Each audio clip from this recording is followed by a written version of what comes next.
What happens when one of Hollywood's most admired actresses suddenly finds herself trapped in a confrontation with one of television's most provocative hosts? That question was about to get a very uncomfortable answer when Julia Roberts appeared on The View, expecting a routine conversation about her latest film. Instead, what began as a standard promotional interview allegedly spiraled into a tense on-air clash that left the studio atmosphere completely transformed. Julia had arrived to discuss a heartfelt drama centered on working mothers struggling to balance demanding careers with family life. But Joy Behar quickly steered the conversation somewhere far more personal. With that familiar smirk, Joy challenged Julia to explain whether her own relationships made her the right person to portray such a message, bringing up her marriages and suggesting that her private history undermined the values of the film. The other host immediately seemed uncomfortable, while Julia kept her composure, explaining that her personal life had nothing to do with a story about women supporting one another. But Joy refused to let it go. She pushed further, questioning Julia about her husband's previous marriage and implying that Julia's personal choices conflicted with the morally responsible characters she played on screen. The mood inside the studio changed instantly. Sarah Haynes attempted to redirect the discussion toward Julia's co-stars, but Joy continued pressing the same line of attack, turning what should have been a film interview into a deeply personal confrontation. Julia's trademark smile finally disappeared, replaced by a controlled expression that suggested her patience was running out. She accused Joy of using gossip and selective details to tear her down rather than discuss the movie, asking whether this was really what The View had become. Joy fired back that the information was public record and insisted she was simply asking questions that other interviewers were too afraid to ask. By this point, the other hosts were visibly uncomfortable, and the tension had become impossible to ignore. Then Julia leaned forward and made it clear that after decades in Hollywood, she had dealt with plenty of difficult personalities, but she had rarely encountered someone who seemed willing to attack a guest simply to create headlines. Joy immediately rejected the accusation, calling it journalism and suggesting Julia simply wasn't accustomed to being challenged. The studio fell almost completely silent. Even the crew appeared to be watching closely as the exchange continued. And then Julia lowered her voice, making the moment even more intense. She questioned whether Joy's version of journalism was really journalism at all, arguing that serious interviewers prepare by asking meaningful questions about a guest's work rather than relying on personal gossip designed to embarrass them. But what happened immediately after that pushed the confrontation into even more dangerous territory. Joy waved her hand dismissively, brushing aside Julia's criticism as though it meant nothing. She accused the actress of taking a moral high ground she hadn't earned, arguing that Julia was an entertainer, not some perfect role model, and that anyone who makes millions by playing fictional characters should be willing to answer questions about a very public personal life. But Julia's reaction was anything but defensive. She let out a short, humorless laugh and made it clear that, in her view, there was nothing sincere about the line of questioning. To Julia, this wasn't an honest interview anymore. It was an attempt to embarrass her on national television, and she openly said she was disappointed that Joy believed this kind of personal attack qualified as meaningful television. That response visibly rattled Joy. Her face reddened, and it became clear she had expected Julia to absorb the criticism quietly, rather than push back this hard. Joy then suggested that Julia's anger proved she simply couldn't handle scrutiny about her past, adding that people who were used to being treated like Hollywood royalty often struggled when someone finally challenged them. But that accusation crossed a line. Julia's carefully controlled composure began to crack, and instead of defending every detail of her private life, she turned the spotlight back on Joy. She asked what genuine tough questions actually looked like. Why, Julia challenged, did Joy seem so determined to tear down another successful woman? Why was humiliating a woman on television being treated as entertainment? The studio suddenly felt like a powder keg, and Joy's expression hardened as those questions landed. Then she slammed her hand against the desk, making the coffee mug beside her rattle, and fired back that she had spent decades in television while Julia was still waiting tables in Georgia. Joy warned her not to question her integrity or the way she conducted interviews. Yet Julia didn't match the outburst. Instead, she stayed remarkably composed and pointed out the contradiction. Joy had spent the previous 10 minutes focusing on personal attacks that had almost nothing to do with the film Julia had come to promote.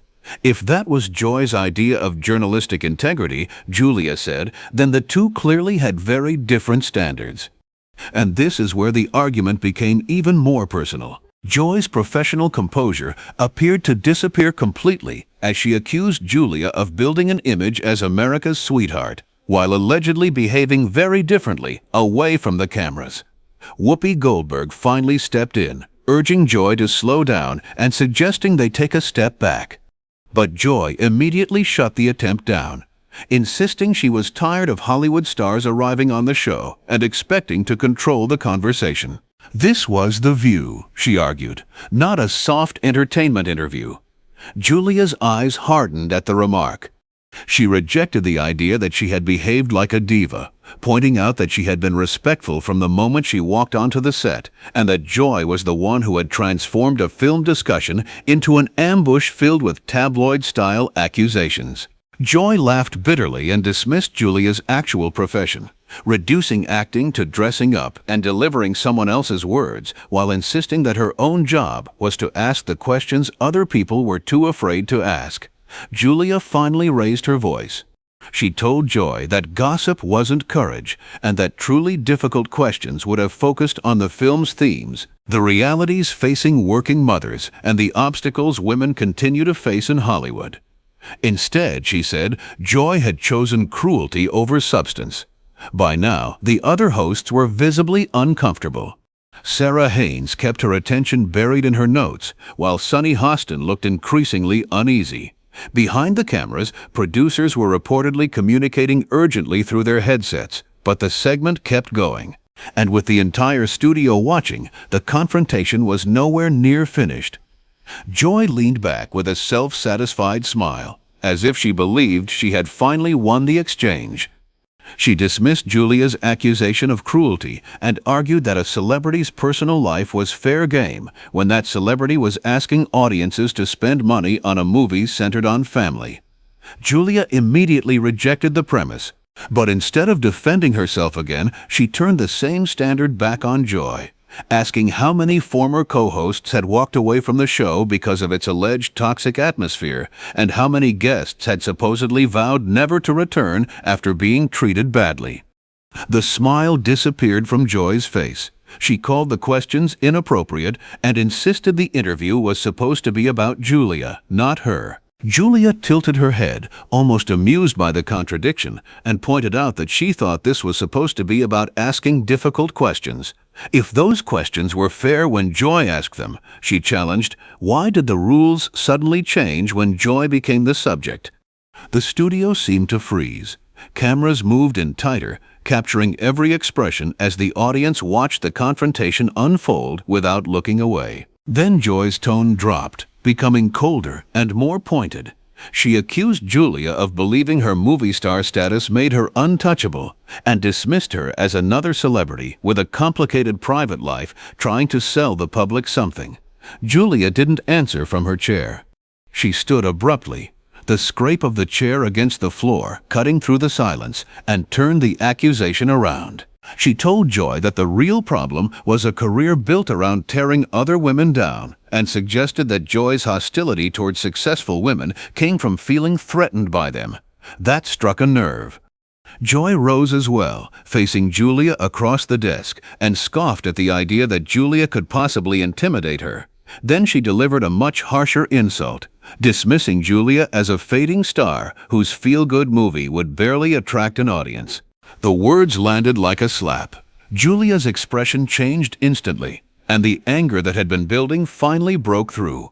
She rejected the idea that her career was the product of luck, pointing to decades of work, awards, demanding roles, and the countless people her performances had reached. Then she turned the question back on Joy, asking what Joy had earned beyond a reputation for being one of daytime television's most abrasive personalities. The other hosts were now openly alarmed. Whoopi was signaling toward the control room, while Sarah spoke urgently with a producer near the edge of the set. Yet the two women at the center of the confrontation appeared completely locked into the argument. Joy pointed at Julia and defended herself by insisting that, unlike celebrities who hide behind carefully managed images, she was authentic. She claimed she told uncomfortable truths even when people didn't want to hear them. Julia seized on the distinction. Authenticity, she argued, didn't mean having permission to be cruel, and telling the truth didn't require humiliating people for entertainment or feeding one's own ego.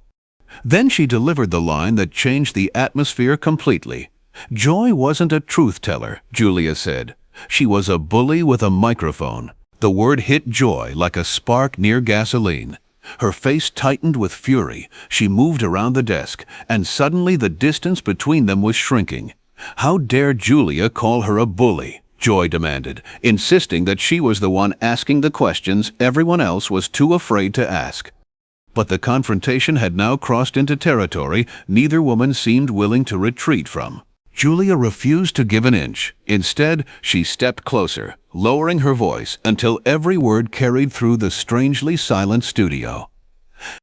If Joy really wanted to know what difficult questions looked like, Julia said, then perhaps they should start with the responsibility of using a television platform to humiliate guests for ratings.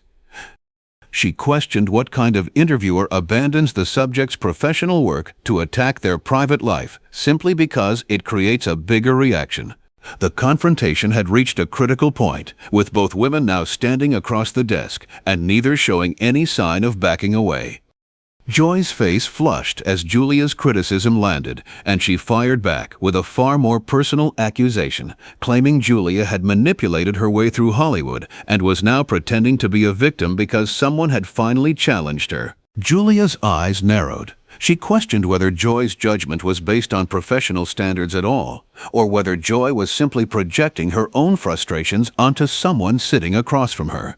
Joy laughed sharply and insisted that her only concern was having to share the set with a celebrity who believed she was above answering questions about her public mistakes. Julia immediately challenged that idea too. She said mistakes were supposed to become lessons, while the far more damaging mistake was believing that cruelty automatically qualified as journalism. She argued that Joy had confused tearing people down with being important, and that millions of viewers didn't magically turn an attack into responsible reporting. That accusation sent the argument into another gear. Joy slammed her palm against the desk, sending pens and papers skittering across the surface, and reminded Julia that she had been a television personality long before Julia became a household name. Julia gave a bitter laugh and rejected the idea that what was happening on the set represented meaningful television. In her view, a serious interview would have explored the message behind the film, the realities facing working mothers, and the questions of empowerment the project was actually trying to raise. Instead, Joy had chosen personal relationships and gossip because they were easier to turn into spectacle. By now, the other hosts had almost completely stopped trying to control the exchange. Whoopi was communicating urgently with the control room, while Sarah and Sunny watched with growing concern. Producers had begun appearing near the edge of the set, seemingly weighing whether to end the segment or allow the cameras to keep rolling. Then Joy shifted the argument toward accountability. She insisted that famous people should not be shielded from criticism simply because they were celebrities, arguing that public figures needed to answer for their choices instead of expecting special treatment. Julia stared back in disbelief and asked exactly what she was supposed to be held accountable for. Being human? Making private decisions that had no connection to the work she was there to discuss? Julia told Joy that this wasn't accountability anymore. It was personal hostility dressed up as honesty. Joy stepped closer, her expression hardening, and insisted she was simply telling the truth. Then she made a cutting remark about Julia's appearance, implying that someone who had supposedly altered her own looks had no business lecturing anyone about authenticity. The entire studio reacted with a collective gasp. Even the atmosphere around the cameras seemed to change.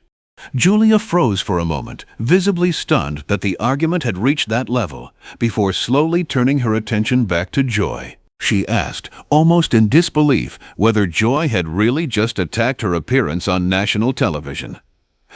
Joy seemed to realize she had crossed a line, but instead of retreating, she doubled down, suggesting that Julia had undergone enough cosmetic work that she should be the last person preaching about being genuine. The silence that followed was almost unbearable. Julia stood completely still, and when she finally answered, her voice was colder than anything that had come before. She said that after decades in Hollywood, she had worked with demanding directors, difficult co-stars, and ruthless producers, but she had rarely encountered behavior she considered as unprofessional, cruel, and deeply insecure as what was happening in that studio. And the shocking part was that Joy's reaction to those words was about to make the entire confrontation even more explosive. Joy's face reddened as Julia's accusation landed, and she immediately snapped back, demanding to know how Julia could possibly call her insecure, when, in Joy's view, Julia was the one unable to handle a few difficult questions. But Julia's restraint finally disappeared. She stepped forward and asked Joy a question of her own. When the cameras stopped rolling and Joy faced herself in the mirror that night, would she actually be proud of how she had used her platform? Would she be proud of turning a conversation about women and empowerment into a public attempt to humiliate another woman? Joy was visibly shaking with anger and insisted Julia had walked onto the set knowing exactly what kind of questions The View asked. Julia fired back that she had expected challenging journalism, not what she described as a personal vendetta disguised as an interview. Then she pointed out what she considered the biggest missed opportunity of the entire segment. Joy could have used the platform to discuss issues affecting working women across America, the pressures of balancing careers and family, and the message behind Julia's film. Instead, Julia said Joy had chosen insults and gossip. That wasn't meaningful journalism, she argued. It was simply cruel. The word cruel seemed to push Joy past her limit. She pointed directly at Julia and shouted for her to leave the studio. Julia stared back, almost unable to believe what she was hearing, and reminded Joy that the set did not belong to her personally. It was supposed to be a place for conversation and debate, not a platform for one host to attack a guest. Joy shouted again, demanding security and ordering them to remove Julia immediately. Whoopi finally stood up and challenged the decision, asking Joy what she was doing and pointing out that a guest could not simply be thrown off the program in the middle of an interview. Joy refused to reconsider. Still focused on Julia, she dismissed her as a fading actress who supposedly believed she was better than everyone else. Julia quietly gathered her purse, remaining remarkably composed despite the chaos surrounding her. Then she delivered one final response. She told Joy that on one point she was right. Julia was better than this. She was better than participating in a spectacle that had abandoned any meaningful discussion and turned into something she no longer wanted to dignify. 2 security guards appeared at the edge of the set, looking uncertain as producers argued about what should happen next. Joy continued pointing toward the exit and accused Julia of running away because she couldn't handle being challenged. Julia stopped before leaving and turned back one last time. Her voice was calm, but the contempt behind it was unmistakable. She explained that she wasn't running from the confrontation. She was choosing not to give the spectacle any more of her time. Then she added that there was a difference between walking away and being defeated, although she doubted Joy would understand it. Joy screamed that she wasn't finished, but Julia gave her a cold smile and made it clear that she was finished with Joy. Completely. She then warned that viewers might reach their own conclusions once they saw how the interview had unfolded. Without another word, Julia headed toward the exit, her heels striking the studio floor as the cameras continued to follow her. Joy shouted after her, accusing her of running away and insisting the show had no need for celebrities who couldn't handle tough questions. Julia paused at the edge of the set and delivered her final line without even turning around. "Difficult questions require serious journalists," she said, and perhaps one day Joy would understand the difference. Then Julia Roberts walked off the set, leaving behind a stunned studio, uneasy co-hosts, and Joy still shouting toward an empty chair. The cameras continued rolling as Joy kept venting, seemingly unaware of how damaging the spectacle was becoming. Whoopi tried desperately to calm her down, but Joy remained furious until finally collapsing back into her chair and insisting they didn't need people like Julia on the show. Yet as the adrenaline faded, something else began to settle over the room. Joy noticed the expressions on the faces around her, the frantic producers, and the uncomfortable silence from the other hosts. For the first time, the possibility seemed to hit her that she may have pushed the confrontation far beyond what anyone expected. What had started as a routine movie promotion had ended with Julia walking off the set, and the consequences of that moment were only beginning.